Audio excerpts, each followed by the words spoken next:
Baik, perkenalkan nama saya Maria Delawero, NPM 12210011, Program Studi Agribisnis, Fakultas Pertanian Teknik Kesehatan, Universitas Unpad.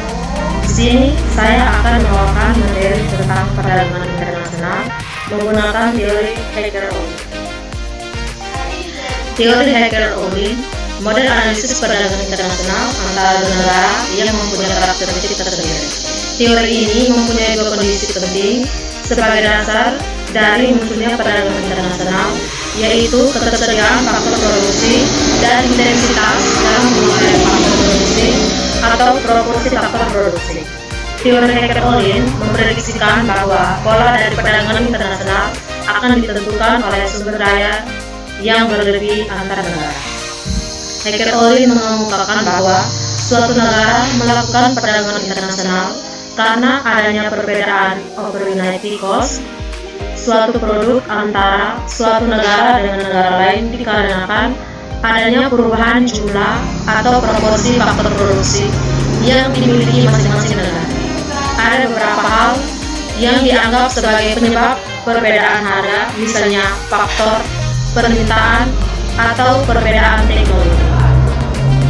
Baik, di sini contoh perhitungan matematis antara negara Kamboja dan Laos. Penjelasan dari tabel tersebut di atas menggambarkan analisis manfaat perdagangan internasional yang diperoleh masing-masing negara berdasarkan teori HO. Tabel tersebut disusun dengan menggunakan asumsi 2x2x2 atau 2 negara, 2 komoditi, dan 2 faktor produksi.